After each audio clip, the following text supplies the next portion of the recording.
আজকে যে বিষয় নিয়ে আলোচনা করছি বিষয়টা হচ্ছে পেট পরিষ্কার।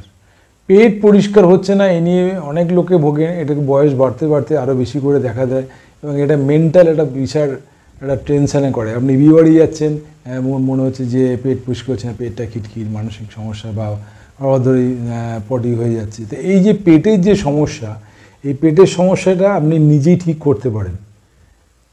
কিছু কিছু টিপস বলবো, সেই টিপসগুলো আপনি ফলো করতে পারেন, এই পেটের সমস্যা থেকে আপনি ভালো থাকবেন। আমি গ্যারান্টি দিচ্ছি ভালো থাকবেন, কারণ আমি কিছু পেশেন্টকে বলেছি, তারা আমার চেম্বারে আসে এবং তারা ভালো আছে বলেই ভিডিওটা দিচ্ছি।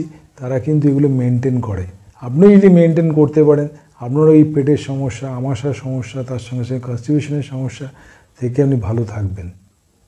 আমি বলছি ভালো থাকবেন। তা ভিডিওটা দেখলেন।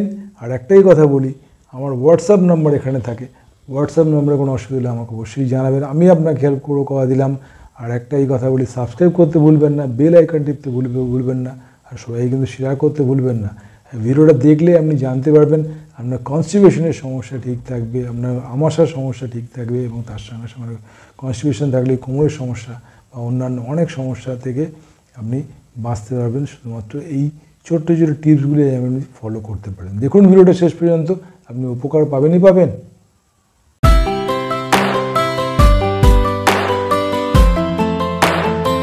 আজকে যে বিষয় নিয়ে আলোচনা করছি বিষয়টা হচ্ছে পেট পরিষ্কার হচ্ছে না, তার একটা সমস্যা, বা বারবার ধরে আপনাকে বাথরুমে যেতে হচ্ছে, তাতেও মনে হচ্ছে পেট পরিষ্কার হচ্ছে না। এটাকে অনেক সময় আমরা বলি আইবিএস সমস্যা, ইরিটেবল বাউল সিনড্রোম।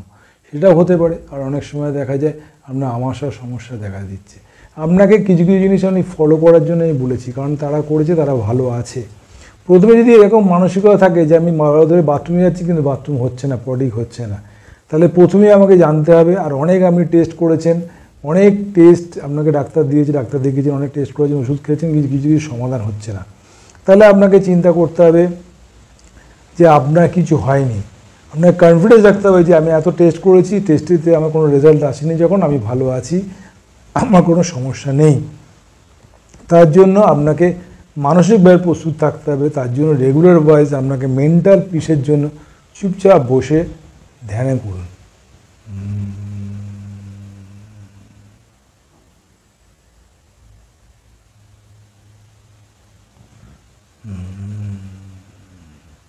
যখনই আমি মনে মনে আমি আওয়াজ করে আপনাকে বোঝাচ্ছি ব্যাপারটা, নাভিকুণ্ডলী থেকে যখন এই আওয়াজটা যেন তুলছি, মানে দমটা নিয়ে হোল্ড করে কপালের মধ্যে ছাড়ছি, এটাকে একটা যোগ ব্যায়াম বলে।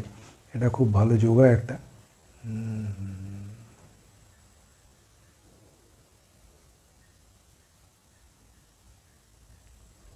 এইখান থেকে পুরো নাভিকুণ্ডটাকে তুলে এই চোখের এইখানে কনসেন্ট্রেট করছি আমি।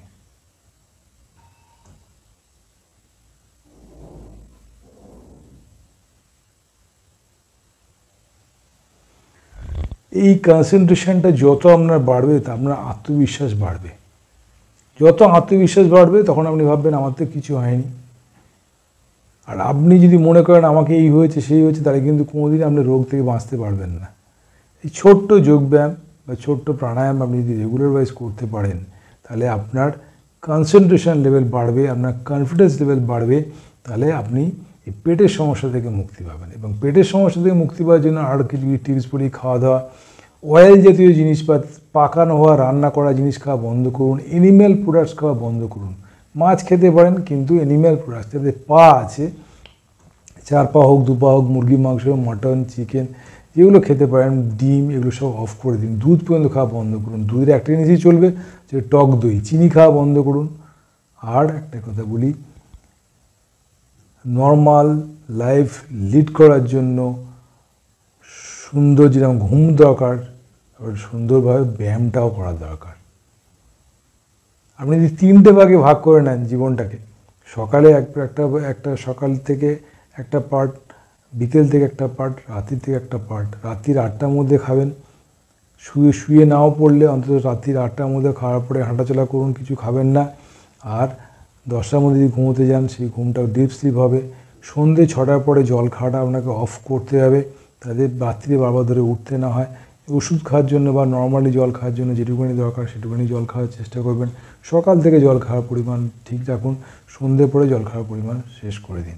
আপনার ওজন যদি 60 থেকে 70 কিলো 30 দিয়ে ভাগ করলে যা রেজাল্ট আসবে সেই অনুযায়ী 30 দিয়ে ভাগ করলে 60 থেকে 70 কিলো 2 লিটার কি 2.5 লিটার জল হচ্ছে, সেটা আপনার পক্ষে না। তার সঙ্গে সঙ্গে আপনি চা খেতে পারেন বা অন্যান্য ডাল ঝোল আমরা যে খাই সেটা খেতে পারেন।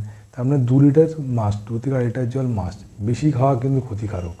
অতিরিক্ত জল খেয়ে বিরক্ত দেখানোর কোনো দরকার নেই, তো জল খেয়ে কিডনির পক্ষে এফেক্ট হয়। তো সুতরাং জলের পরিমাণটা বলে দিলাম, খাওয়ার পরিমাণটা বলে দিলাম। আর বাবাদের একটা বলি, যে খাবারটা খেলে আমাদের শরীর চেনে, যে খাবার যেরকম সবজি জাতীয় জিনিস, কাঁচা সবজি কাঁচা ফল যেগুলো আমাদের শরীর চেনে, তার ডিএনএটা আমাদের চেনে কীভাবে তৈরি, যেমন আপেলের একটা টেস্ট, আমের একটা টেস্ট, পেয়ারের একটা টেস্ট, বা এই যে টেস্টি জিনিসগুলো আপনি যদি রেগুলার ওয়াইজ খেতে পারেন কাঁচা, সেটা শরীরের পক্ষে হজম প্রক্রিয়াটা খুব সুন্দরভাবে হয়। এবং হজম প্রক্রিয়া সুন্দর হলে আমরা বায়াল সিস্টেম ঠিক মতো থাকবে এবং সে স্টুলটাও ঠিক করে দেবে। আর যেটা মিউকাস, যেটা বলে আমাশার কথা, সেটা হচ্ছে যেটা পচন, যেটা খেতে পাচ্ছে না, হজম করতে পারছে না, যে মিউকাসগুলো জমে আছে, সেটাই আমরা আমাশা হয়ে বেরোচ্ছে। খাওয়াটা আপনি ঠিক করে দিলেন, জলের পরিমাণটা ঠিক করে দিলেন, দুধের জিনিসটা বন্ধ করে দিলেন, আপনার গ্যাস যদি পেটের মধ্যে না হয়, তাহলে আপনি কিন্তু সারা জীবন সুস্থ থাকবেন। পেট আপনার রেগুলার পরিষ্কার থাকবে। আর পেট পরিষ্কার রাখার জন্য রেগুলার ভয়েস কপালভাতি,